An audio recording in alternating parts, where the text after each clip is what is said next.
Bien, hermanos, vamos a buscar en nuestra Biblia Mateo 10 del 1 al 4. Hoy vamos a estar hablando de cuando Jesús escogió a sus 12 apóstoles y la sección expositiva es de Lucas 6 del 12 al 26, pero como siempre hago, siempre leemos en otro texto. Entonces, llamando a sus 12 discípulos, les dio autoridad sobre espíritus inmundos para que los echasen fuera y para sanar toda enfermedad y toda dolencia. Los nombres de los 12 apóstoles son estos. Primero, Simón, llamado Pedro, y Andrés su hermano, Jacobo, hijo de Zebedeo, y Juan su hermano, Felipe, Bartolomé, Tomás, Mateo el publicano, Jacobo, hijo de Alfeo, Lebeo, por sobrenombre Tadeo, Simón el cananista y Judas Iscariote, el que también le entregó. Oremos. Te damos gracias, Señor, en esta mañana. Te pedimos que tú bendigas esta clase, que tú bendigas mis estudiantes y que todos podamos aprender hoy de tu palabra. Ayúdanos a ponerla en práctica, que es la parte más difícil. En el nombre de Jesús, amén. Gracias te damos, Señor.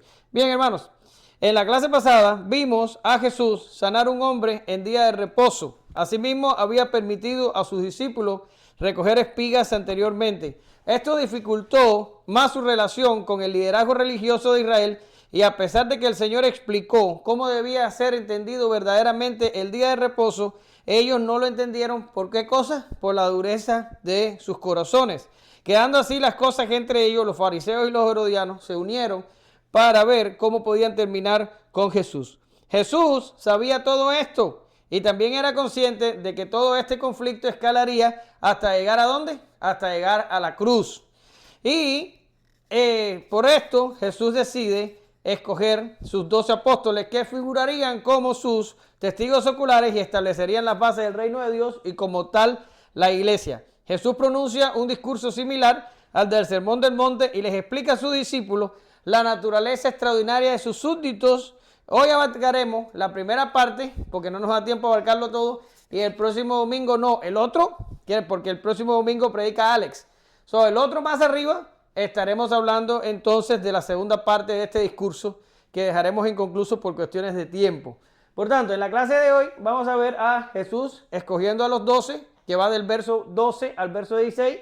Vamos a estar viendo a Jesús predicando una gran multitud, que es la primera parte del discurso. ¿Ok? Bien, entonces vamos a pedirle a mamá, por favor, que lea ahí lo que está en la pizarra. En aquellos días él fue al monte a orar y pasó la noche orando a Dios. Y cuando era de día, llamó a sus discípulos y escogió a 12 de ellos, a los cuales también llamó apóstoles: a Simón, a quien también llamó Pedro, a Andrés su hermano, Jacob y Juan, Felipe y Bartolomé, Mateo, Tomás, Jacob hijo de Alfeo, Simón llamado Celote, Judas el hermano de Jacobo y Judas Iscariote, que llegó a ser el traidor. Bien, lo primero que vemos aquí es que dice Lucas en aquellos días. Esto es una tendencia en Lucas de hilvanar los sucesos tal y como él los viene relatando. Desde que empezamos a estudiar el Evangelio hasta hoy hemos estado viendo todo el tiempo que Lucas hace eso. Y en aquellos días y después de aquellos días y pasados 3 meses hemos visto a Lucas haciéndolo. ¿Por qué? Porque Lucas era un historiador detallista y prestaba mucha atención a este tipo de cosas, y él trataba de después de haber hecho una investigación exhaustiva de los eventos que intenta relatar, él trata de ponerlo en orden, tal y como le había dicho a Teófilo: te he puesto en orden las cosas entre las cuales nosotros han sido ciertísimas, para que tengas un conocimiento de ellas. Ahora, por eso dice en aquellos días. ¿Y cuáles son aquellos días? Bueno, aquellos días en los que Jesús había tenido un gran conflicto con los fariseos, porque había estado sanando gente de lepra, había estado perdonando pecados, había estado comiendo con publicanos, había estado recogiendo espigas en el día de reposo y sanando hombres en el día de reposo. En esos días en los que el conflicto con los fariseos arreció, en esos días Jesús decide escoger sus 12 apóstoles. Es lo que está tratando Lucas de decir, tratar de hacer una marca cronológica para que tengamos idea cuál era el contexto y cuál era la situación alrededor de la elección de los 12. ¿Y qué es lo próximo que dice? Lo próximo que dice es que pasó la noche orando. Jesús pasó la noche orando, y esto es una cosa normal en la vida de Jesús. Y Lucas lo expresa de una manera vibrante en todo su evangelio. Ahí les puse las citas de los momentos cruciales en los que Jesús previamente oró o o también cuando estaba pasando el evento, también oró. Jesús era dependiente de la oración, se comunicaba continuamente con Dios. Ya ahí van a tener momentos como la transfiguración, momentos como el Getsemaní, momentos como el bautismo, que se ve a Jesús orando durante el evento o antes de que acontezca. Y les digo algo, si Jesús, que era Dios y que conocía todas las cosas, tuvo que depender de la oración, ¿cuánto más nosotros deberíamos depender de la oración? Y a mi parecer, una de las cosas que el pueblo de Dios adolece en estos tiempos, en mi opinión, es en el tiempo que dedicamos a la oración. Si Jesús oró, si los discípulos después de él oraron, ¿cuánto más nosotros en estos tiempos deberíamos estar atentos a mantener una vida de oración adecuada? Bien, ¿y qué pasó después que oró? ¿Qué pasó antes de saltar para el 6? Otra cosa importante aquí, y es que Jesús no subió al monte y no pasó la noche orando, porque Jesús necesitaba saber a quiénes iba a escoger. Jesús sabía de antemano a quién iba a escoger, sabía su nombre y sabía quiénes eran.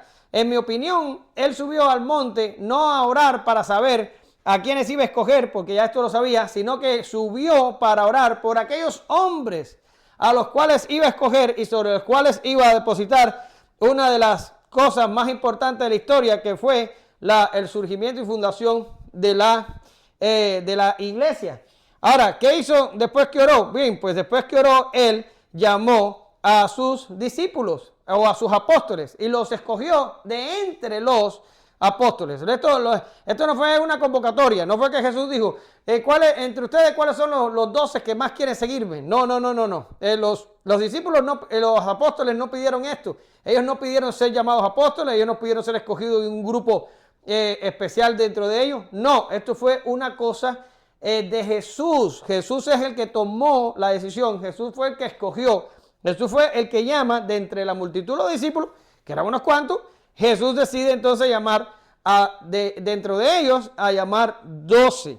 ¿Ya? Ahora, la palabra apóstoles en estos tiempos, locos, que está viviendo la iglesia, ha tomado connotaciones bastante diferentes a la connotación que tenía en el Nuevo Testamento. Y en estos tiempos el apóstol es todo un oficio con una serie de designaciones e importancias que nunca para nada lo tuvo en aquellos tiempos. La palabra apóstol significa enviado. Una persona que es enviada va en calidad de apóstol. No es tanto un oficio como una función en sí. Y estos 12 que Jesús escogió no les estaba dando un oficio o una distinción especial o un rango sobre todos los demás, sino le estaba dando más bien una misión.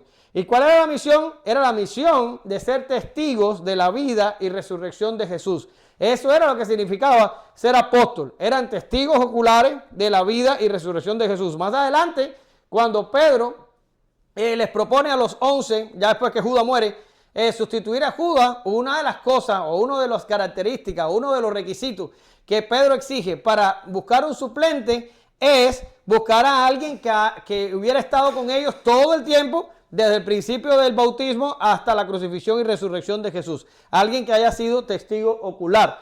En Hechos 1, del 21 al 22, lo vemos, que es lo que acabo de relatar, y en 1 Corintios 15, 5, Pablo usa el mismo argumento. Ahora, vamos a hablar un poquito de los 12, rápido, bien rápido, porque me interesa llegar al discurso.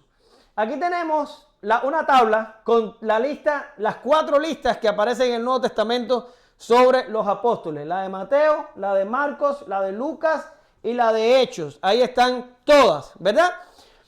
¿Qué encontramos interesante ahí? Bueno, lo primero que encontramos interesante es Bartolomé, que aparece Bartolomé. En el segundo grupo, ¿lo ven ahí?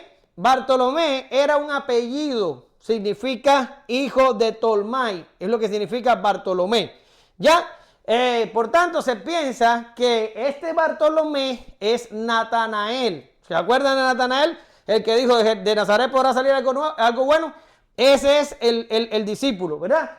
En las listas es llamado Bartolomé, es llamado por su apellido. No sabemos por qué, pero estamos seguros que el Bartolomé de estas 4 listas es el Natanael de Juan. ¿Ya está? Ahora, claro que esto tiene una explicación más elaborada, pero para para motivo de la clase no lo necesitamos, con que digamos que es Natanael, ya ustedes saben.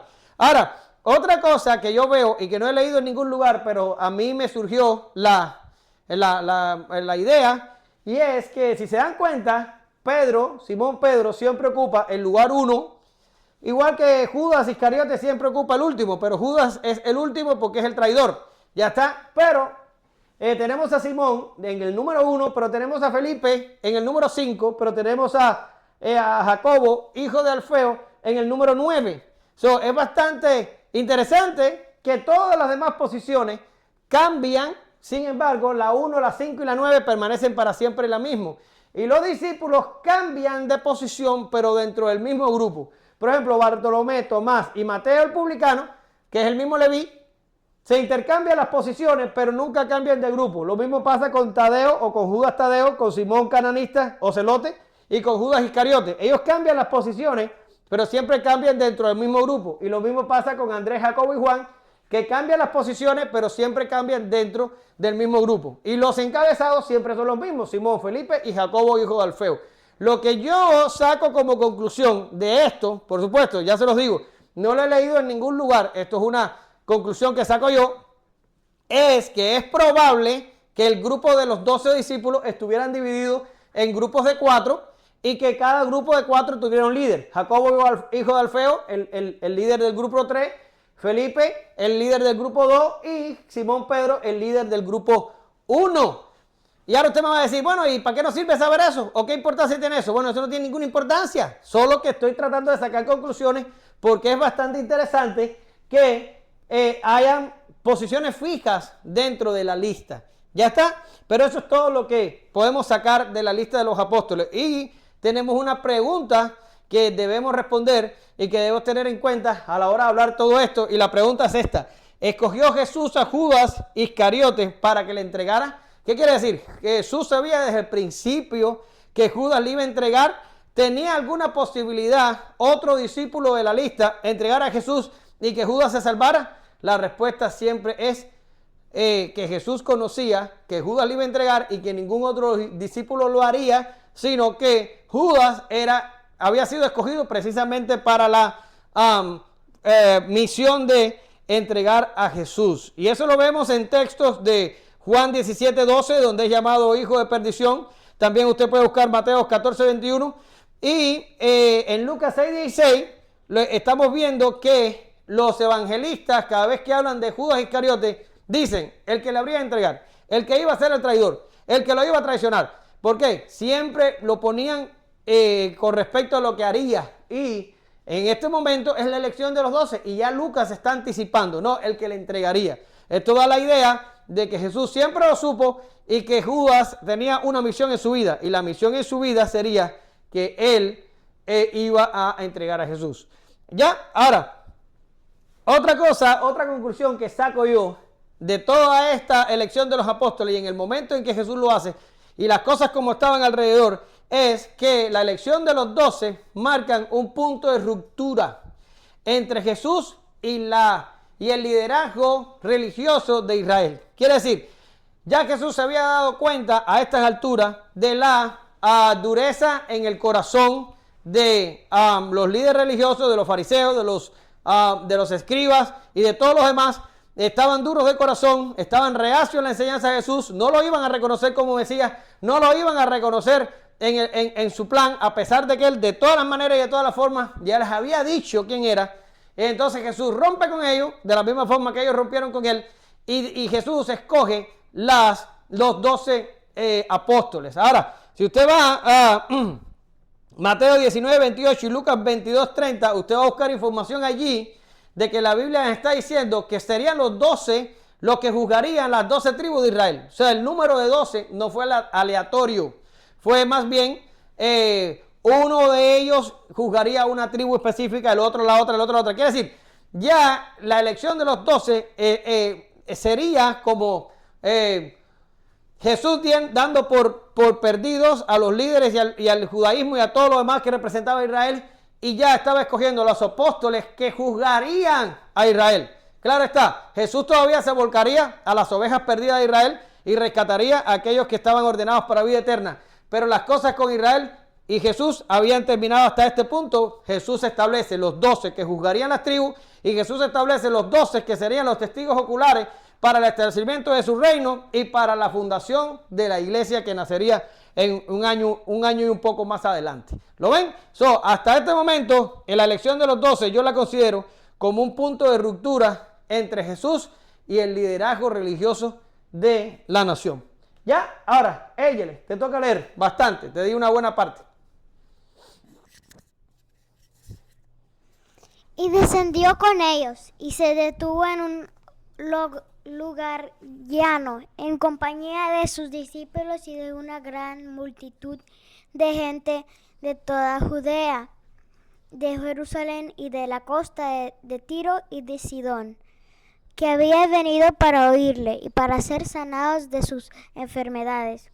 Y los que habían sido atormentados de espíritus inmundos eran sanados. Y toda la gente procuraba tocarle, porque poder salía de él y sanaba a todos. Y alzando los ojos hacia sus discípulos decía: Bienaventurados vosotros los pobres, porque vuestro es el reino de Dios. Bienaventurados los que ahora tenéis hambre, porque seréis saciados. Bienaventurados los que ahora lloraréis, porque reiréis. Bienaventurados seréis cuando los hombres os aborrezcan, y cuando os aparten de sí, y os vituperen, y desechen vuestro nombre como malo por causa del Hijo del Hombre. Gozaos en aquel día y alegraos, porque aquí vuestro galardón es grande en los cielos. Porque así hacían sus padres con los profetas. Mas ay de vosotros ricos, porque ya tenéis vuestro consuelo. Ay de vosotros los que ahora estáis saciados, porque tendréis hambre. Ay de vosotros los que ahora reís, porque lamentaréis y lloraréis. Ay de vosotros cuando todos los hombres hablen bien de vosotros, porque así hacían sus padres con los falsos profetas. Muy bien, Eyele, gracias. Entonces, ¿qué tenemos aquí en primer lugar? Bien, hay una discusión no pequeña con respecto a este discurso de Jesús y el Sermón del Monte que relata el evangelista Mateo. ¿Y por qué? Porque hay personas que tienen la opinión de que es el mismo discurso, quiere decir que Lucas y Mateo están hablando del mismo discurso, pero predicado en dos lugares y ocasiones diferentes. Quiere decir, mismo discurso, uno lo predica en un tiempo y lugar diferente y el otro lo predica en otro tiempo y lugar diferente. Lucas relata uno y Mateo relata el otro, pero es el mismo discurso. Es como que yo ahora les predico a ustedes aquí y después me voy a Las Vegas y en Las Vegas predico el mismo mensaje que le estoy predicando a ustedes ahora. Es más o menos eso lo que dicen. Y hay otro grupo que no piensa así y que dice que en realidad es el mismo evento que sucedió solo en un lugar, pero es relatado por dos escritores diferentes. Quiere decir, Mateo miró el discurso y tomó del discurso lo que le convino para su historia y lo que le interesaba, y que Lucas miró el discurso y entonces también tomó para él lo que le interesaba de acuerdo a la audiencia a la que le estaba escribiendo, y cada cual de ellos relató la historia como le convenía para sus propósitos de audiencia. ¿Ven? Ahora tenemos y tenemos la posición anterior. ¿Cuál de ellas? ¿Por cuál de ellas nos vamos a ir? Bien, en realidad no importa, porque esto no cambia la interpretación que vamos a tener a continuación. Quiere decir, no importa si usted piensa que es el mismo discurso predicado en dos lugares diferentes a diferentes tiempos, o si es el mismo discurso predicado en el mismo lugar, pero los escritores tomaron del discurso lo que les convino. No importa la opinión que usted tenga. Ahora, la opinión mía, como siempre, yo les doy a ustedes lo que yo creo de las cosas. Y entonces, ¿cuál sería la opinión mía? Bueno, yo me voy con los primeros, con los que piensan que es el Sermón del Monte predicado en más de una ocasión. Y esto es una cosa que se supone que pasará. Cuando hay un predicador errante, un predicador que predica hoy aquí, mañana allá, mañana acullá, es normal esperar que va a repetir los mensajes en algún momento determinado. Y más si el mensaje tiene cierta importancia como lo tiene este mensaje. Ahora, nos vamos con la primera. ¿Y por qué? Bien, vamos a ver por qué. Lo primero que tenemos es el lugar. Si usted va a Mateo 8:1, dice que cuando Jesús descendió del monte, quiere decir, él predicó el sermón en el monte y después dice, y cuando Jesús descendió del monte, quiere decir, él predica el sermón del monte en Mateo y baja del monte. Ahora, cuando habla Lucas, en Lucas 6:17, dice que Jesús se pasó la noche orando, Jesús escogió a los discípulos y dice que cuando descendió del monte, entonces, después que había escogido a los discípulos, dice que había una gran multitud allí en el valle, ya no está hablando de un monte, y entonces él decide predicarles a esa multitud. Ya está. Ahora, en contenido también vemos diferencias porque el sermón del monte, cuando usted lo mira, el Mateo, le da una importancia crucial a la ley de Moisés y invierte mucho tiempo explicando asuntos relacionados con esto. Jesús se esfuerza por dar la correcta interpretación de la ley. Esto no se ve en Lucas, donde el número de bienaventuranzas es cortado a la mitad. En Mateo tenemos 8, en Lucas tenemos 4. En Lucas tenemos ayes, que en Mateo no los tenemos. Y alguna terminología de Lucas es simplificada por el evangelista. Quiere decir, el contenido en ambos más o menos difiere. No está en contraposición, es el mismo mensaje. Sin embargo, hay detalles omitidos y detalles añadidos. Esto es propio de alguien que predica en un lugar un mensaje y después lo perfecciona, lo modifica para predicarlo a otra audiencia diferente en otro lugar distinto. ¿Ok? Pues en el contenido también vemos ligeras diferencias. Vemos la audiencia. La audiencia en Mateo, aunque el evangelista no lo especifica, nos damos cuenta que es una audiencia totalmente judía. Y sobre todo porque Mateo escribe ¿a qué? Escribe a los judíos. Sin embargo, cuando vemos Lucas nos dice que había venido una multitud de Israel, de Judá, de todos lados, pero también habían venido de Tiro y de Sidón, que esta gente no eran judíos, esta gente eran enemigos de Israel. Quiere decir, la audiencia de Lucas era una audiencia mixta. Tenía gente de Israel y tenía gente gentil. Ya, y el tiempo también lo tenemos en diferencia, porque el evento en Mateo fue hecho mucho tiempo antes de la elección de los 12 y el evento en Lucas es realizado inmediatamente después de la elección de los 12. Por tanto, yo concluyo que por lugar, contenido, audiencia y tiempo, queda demostrado que es el mismo sermón del monte predicado en dos lugares diferentes, en dos tiempos diferentes, ¿ok? Sin embargo, según el libro que usted lea y el autor que usted lea, le va a explicarle el otro y le va a haber sentido y no importa la decisión que usted tome. Pero se lo explico para que lo sepan. Ahora, ¿qué dice? Que la multitud venía para oír a Jesús y para ser sanado. ¿Ok? Quiere decir, la multitud quería escuchar a Jesús y una parte de la multitud quería escuchar a Jesús, quería escuchar sus enseñanzas. Le impactaba la forma en que hablaba Jesús como quien tiene autoridad. Pero también había otro grupo que venía para ser sanado, que venía para buscar los beneficios que Jesús podía dar. O incluso podían estar buscando las dos cosas a la vez. Pero las multitudes le buscaban básicamente para saciar una necesidad que había en ellos, ¿verdad? Ahora, cuando Jesús se decide a predicarle a la multitud, él se dirige a los discípulos y empieza con las bienaventuranzas. Ahora, que haya en el discurso de Lucas la presencia de ayes, nos damos, y ahorita vamos a explicar lo que significa la palabra ayes, que hayan ayes significa que Jesús había reconocido que había diferentes personas en la multitud, era una multitud mixta, y tenía las bienaventuranzas para el grupo de sus discípulos, pero tenía los ayes para los que dentro de la multitud no eran sus discípulos. Además, estábamos hablando ahorita que se había producido una ruptura entre Jesús y el liderazgo de Israel y entre el judaísmo y todo lo demás. Y a partir de ahora vamos a ver a Jesús haciendo un énfasis en los que son súbditos de su reino, en los que forman parte de la iglesia y los que no. Y entonces a sus discípulos les explicará las cosas como deben ser explicadas y al otro grupo que no, ¿cómo le va a hablar? Ustedes saben, ¿cómo les va a hablar? Les va a hablar en parábolas. Esto es una cosa que va a empezar a pasar ya. Jesús va a empezar a hablar a los que no han de ser salvados en parábolas para que no entiendan y para que no se conviertan. ¿Ok?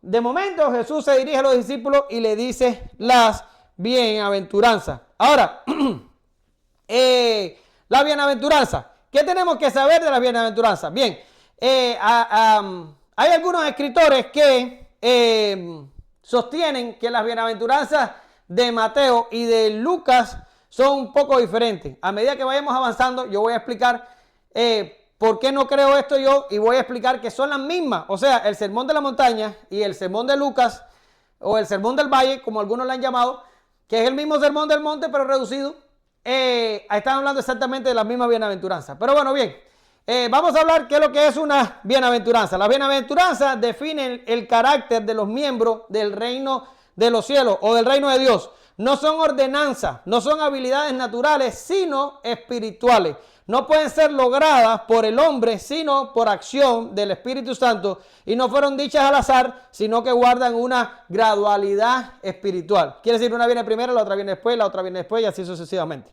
¿Ok? Ahora, vamos a ir con la primera bienaventuranza.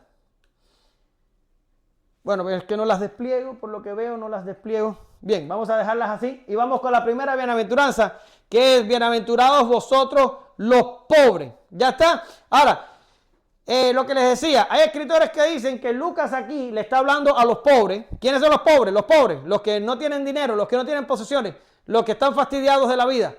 Sin embargo, Mateo le habla a vosotros los pobres en espíritu. Y dicen, le hablan a dos grupos diferentes. Yo no estoy de acuerdo. No estoy de acuerdo. Yo creo que le están hablando igual. Lo que pasa es que Lucas omite la segunda parte de la frase, pero está hablando de la misma cosa. ¿Por qué razón? Porque si decimos que son bienaventurados los pobres, estaríamos diciendo que las personas de bajos recursos, que las personas que no tienen posesiones y dinero, son personas que entran directamente a el reino de los cielos. Y esto sería un gran disparate, porque sabemos que la salvación es por fe y arrepentimiento, ¿verdad que sí? No existe una condición diferente a estas dos que acabo de mencionar. Si no, los pobres, nada más por ser pobres, ya serían salvos y ya serían miembros del reino de Dios. Esto no tiene ningún sentido. En mi opinión, Lucas y Mateo están hablando de lo mismo y están hablando de pobres en espíritu. Ahora, ¿qué es lo que es ser pobre en espíritu? Bueno, yo les leo aquí lo que yo puse en el estudio. Son pobres en espíritu los que, iluminados por el Espíritu Santo, se dan cuenta de qué cosas, se dan cuenta de su miseria espiritual, de su impotencia, de su incapacidad. ¿Se acuerdan cuando estuvimos hablando en clases anteriores y yo les dije que cuando uno reconoce nuestra necesidad y nuestra incapacidad, esto es un estado de bienaventuranza? Y yo les dije, y esto lo vamos a decir aquí, pero no lo vamos a explicar porque más adelante lo vamos a explicar. Bien, hoy nos toca explicarlo. ¿Qué es lo que significa? Bien, es que la persona pobre en espíritu es una persona que el Espíritu Santo lo ilumina y le muestra su miseria espiritual, su impotencia y su incapacidad. Esto es una cosa que el hombre natural no puede lograr por sí mismo. Solo el Espíritu Santo puede revelar al hombre su estado y miseria. Una vez que el hombre se da cuenta de su pecado, por la iluminación del Espíritu Santo, por el nuevo nacimiento, básicamente, entonces viene a Dios desesperado por ayuda, deja de confiar en sí mismo y en los métodos humanos y abraza a Cristo por completo. Un pobre en espíritu siempre correrá a Cristo. Es algo que provoca el Espíritu Santo en la persona, que básicamente lo capacita para creer y obtener la salvación. ¿Lo ven? Ahora, la próxima bienaventuranza es bienaventurado. Óyeme, y no tengo yo ese texto porque lo necesito. Así lo tengo. Cuando usted va a Mateo, que habla de los pobres en espíritu, usted se va a encontrar en Mateo 5:3, que dice, pero yo se lo traje en la traducción al lenguaje actual para que usted vea cómo las traducciones diferentes de la Reina Valera nos hablan más que de pobreza, nos hablan de confianza y nos hablan de reconocer nuestra carencia y pobreza espiritual. Mira lo que dice la traducción al lenguaje actual. Dios bendice a los que confían totalmente en Él, pues ellos forman parte de su reino. No habla absolutamente ni de pobreza ni de nada más. Habla de confianza. ¿Lo ven? Y mira lo que dice Nueva Traducción Viviente. Dios bendice a los que son pobres en espíritu y se dan cuenta de la necesidad que tienen de Él, porque el reino de Dios les pertenece. Quiere decir, no está hablando de dinero ni de posesiones, está hablando básicamente de darse cuenta de lo carente y necesitados que estamos de Dios mismo. ¿Lo ven? Ahora, la próxima sería bienaventurados los que tienen hambre, porque serán saciados. Ahora, de nuevo, ¿a qué se está refiriendo? ¿A tener hambre?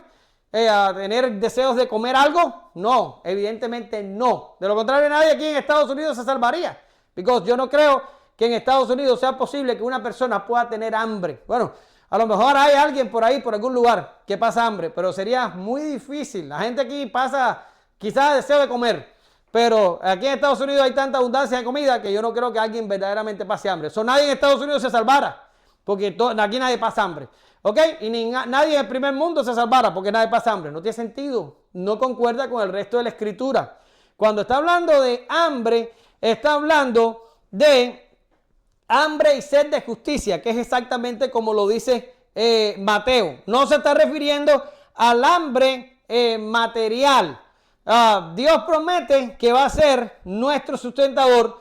Y a pesar de todo, los creyentes han pasado y pasarán por periodos en su vida donde tendrán hambre. Quiere decir, a pesar de ser Dios nuestro sustentador, los creyentes de la Escritura y los creyentes después de la Escritura, o sea, nosotros, en algunos periodos de nuestro tiempo, podemos pasar por periodos de hambre a pesar de nuestra condición de creyentes. Quiere decir, no tiene que ver una cosa con la otra. Miren lo que dice Pablo. Miren lo que dice Pablo.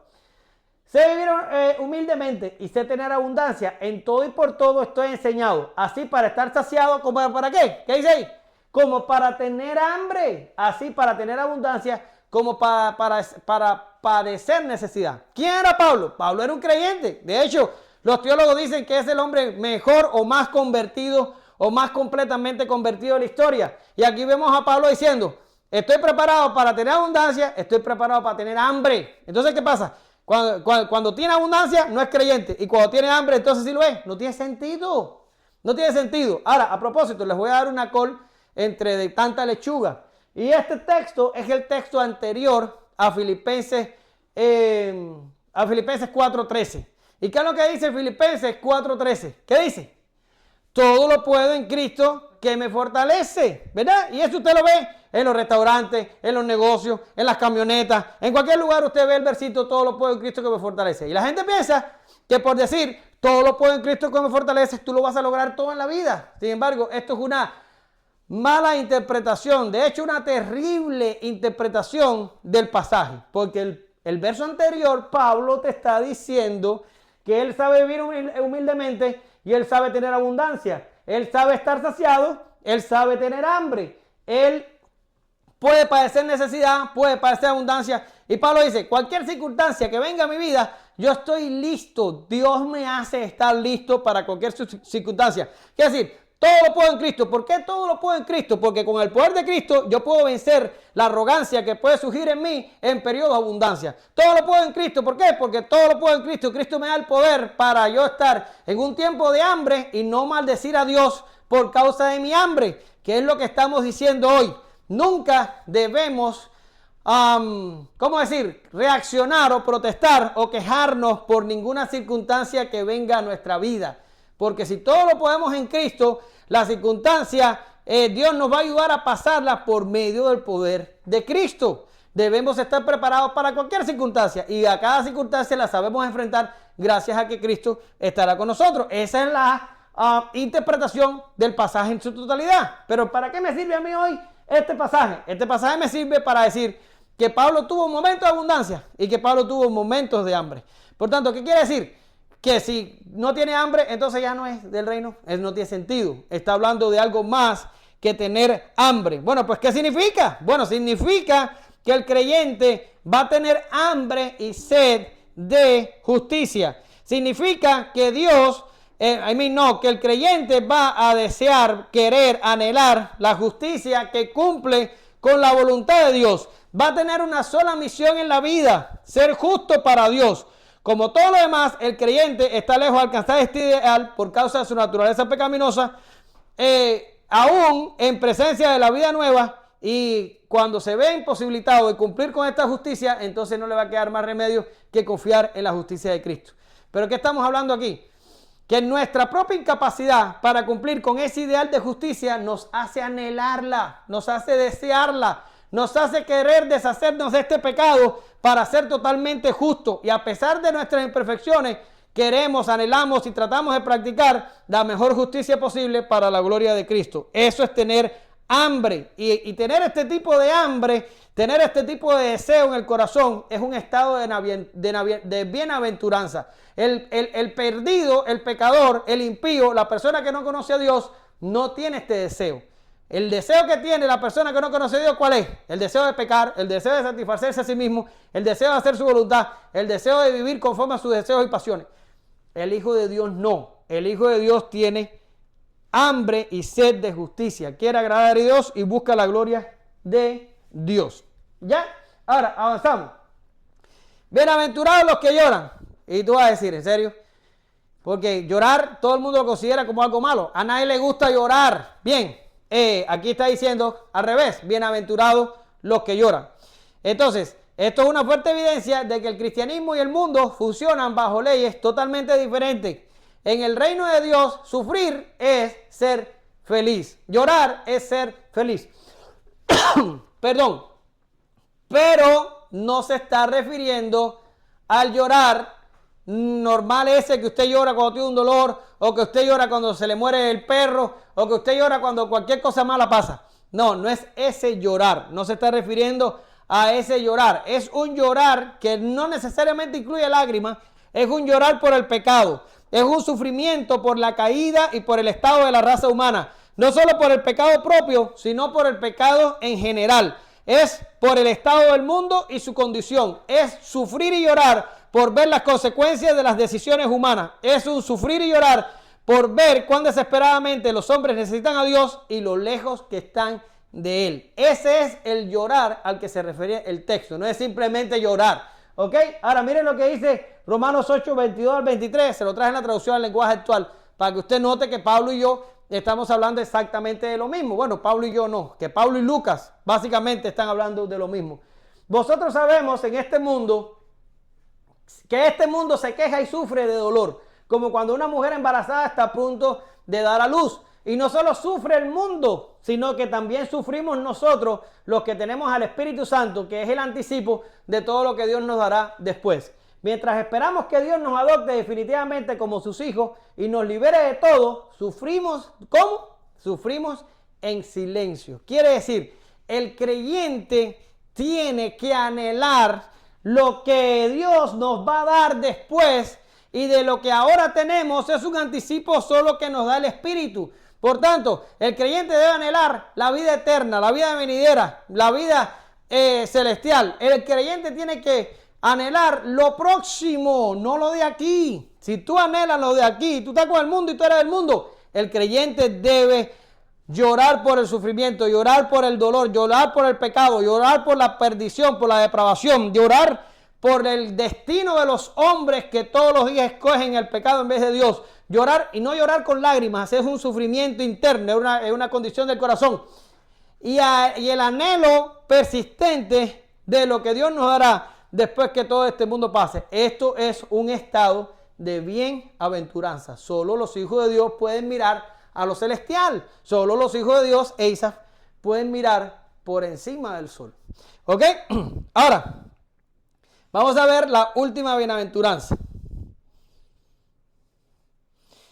Y la última bienaventuranza, que es la cuarta aquí, pero es la octava en Mateo, es una bienaventuranza un poco diferente a las demás. ¿Por qué razón? Porque todas las bienaventuranzas, las 3 primeras en Lucas o las 7 primeras en Mateo, tienen que ver con una condición del corazón que básicamente es provocada por la acción del Espíritu Santo en la vida de las personas. Esto es así. Ahora, esta bienaventuranza, la causa es externa, no es interna. En las anteriores es el Espíritu Santo causándolo internamente y se expresa externo. Aquí no, aquí la causa viene de afuera y se expresa en el creyente. ¿De qué estoy hablando? Del ser aborrecido. ¿Ok? Ahora, el ser aborrecido es aplicable solo cuando eres aborrecido, perseguido, vituperado, maldecido, cuando las personas hablan mal de ti por causa de Cristo, por causa del Evangelio. Solo así se cumple la bienaventuranza. Por tanto, por ejemplo, si ahora ustedes agarran unos carteles y salen para la calle a protestar contra el aborto, salen a protestar contra el aborto. ¿Es una buena causa? Sí, es una buena causa. Protestar contra el aborto. El aborto es asesinato. El aborto no agrada a Dios. El aborto atenta contra la vida. Pues protestar contra el aborto sería una buena causa. Pero si vienen unas personas que están a favor del aborto y se tiran para la manifestación y les dan una paliza a ustedes y los dejan golpeados, ustedes no pueden decir, ay, somos bienaventurados porque hemos sufrido por una buena causa. No, no aplica.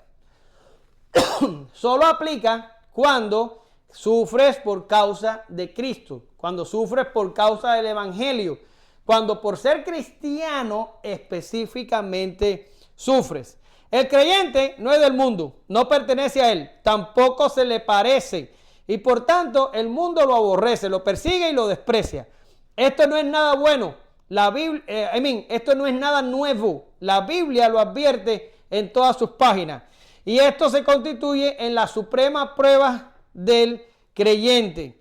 ¿Y por qué la aversión? Porque el creyente justo, es decir, practica la justicia. Esto es un punto a recalcar. Solo es feliz quien es perseguido por causa de la justicia. ¿Qué quiere decir esto? El mundo no te persigue, el mundo no te desprecia, el mundo no tiene nada contra ti, entonces tú no eres creyente. Básico y simple.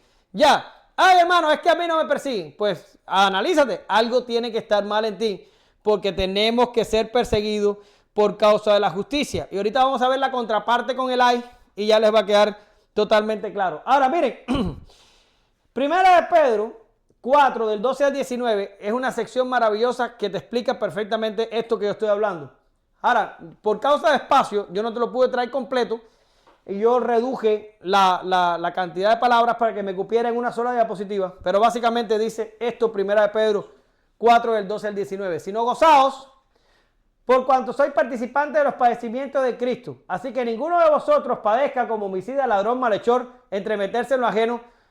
Pero si alguno padece como cristiano, no se avergüence, sino glorifique a Dios por ello. De modo que los que padecen según la voluntad de Dios, encomienden sus almas al fiel Creador y hagan el bien. ¿Qué está diciendo ahí? Tú estás padeciendo por causa de la justicia, tú estás padeciendo por causa de ser cristiano, tú estás padeciendo por causa de ser un hijo de Dios. No le pidas a Dios que te quite las circunstancias, no le pides a Dios que te quite el sufrimiento. No, ¿qué es lo que dice Pedro? Pedro te está diciendo, encomienda tu alma al fiel Creador y haz el bien. Quiere decir, soporta como un fiel creyente y encomiéndate al Señor. Si vives, vives para Dios, y si mueres, mueres para Dios también. No pasa nada, pero sufrir por causa de Cristo es un estado de bienaventuranza. ¿Ok? Ahora, vámonos para los ayes. Entonces, no sé por qué yo puse esta tabla acá, ni lo entendí yo bien, pero en realidad iba ahora. En Lucas, esto no pasa en Mateo, pero en Lucas, para cada bienaventuranza hay un ay. ¿Qué es lo que significa ay? La palabra ay, cuando aparece la palabra ay en la Biblia, es un oráculo de infortunio. ¿Qué significa la palabra oráculo? Es una profecía, ¿ya? Es una profecía de infortunio. ¿Qué es lo que es infortunio? Infortunio es algo malo, ¿ya? Una desgracia, sí. Es un anticipo de desgracia. Ahora, en Lucas, posiblemente por causa de la audiencia mixta, que ya yo expliqué, tenemos por cada bienaventuranza, tenemos un ay. Por ser, los pobres, los ricos. Los de hambre, los saciados. Los que lloran, los que ríen. Los aborrecidos, los admirados. ¿Ok? Así pasa en Lucas. Ahora vamos a explicar los ay. Bien, los hay. El primero es los hay contra los ricos. Ahora, como mismo explicamos al principio, que no se está hablando de pobres materiales, aquí no se está hablando de ricos materiales. No, no se está hablando de esto.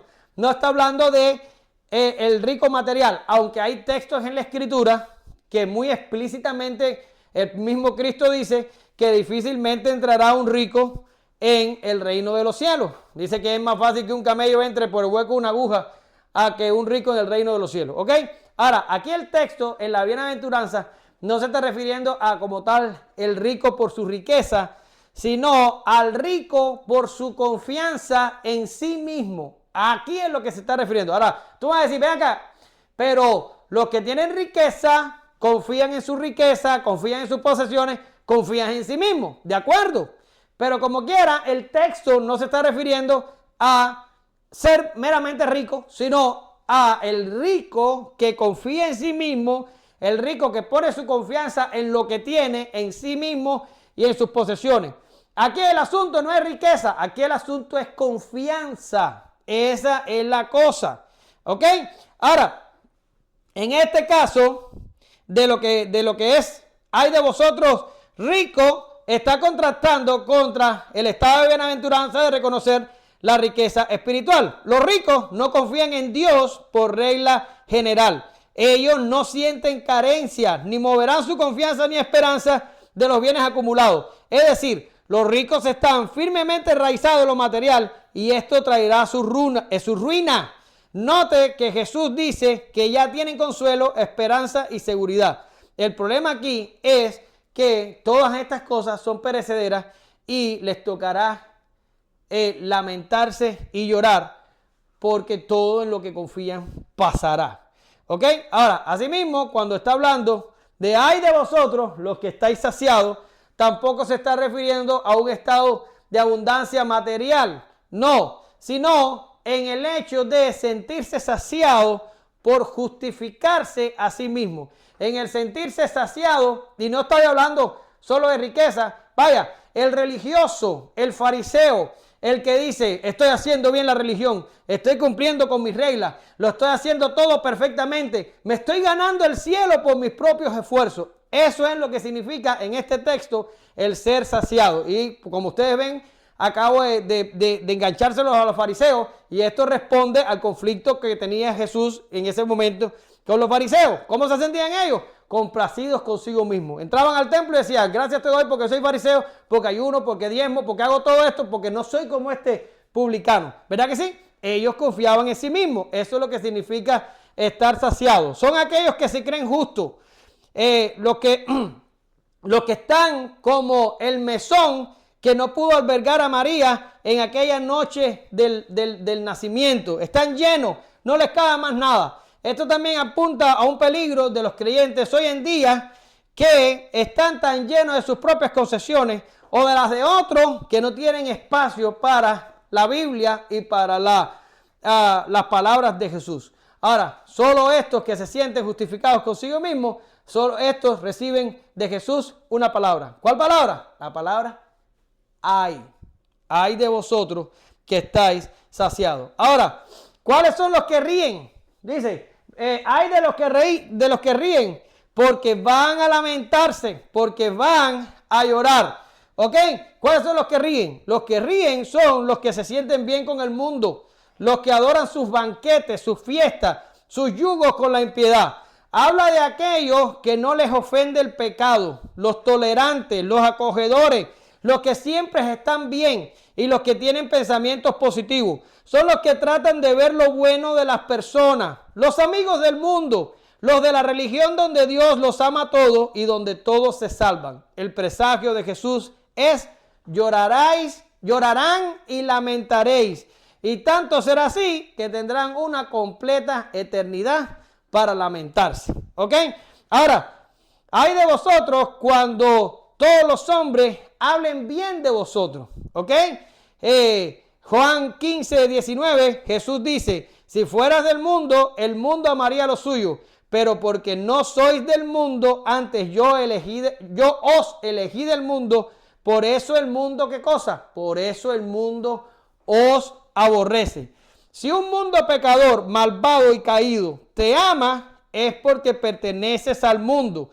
Antes los creyentes no son del mundo. Para aquellos que se sienten bien, como en casa, para aquellos que son alabados por todos, Jesús solo tiene una palabra: ay. ¿Verdad que sí? Aquí tengo un pensamiento de Spurgeon.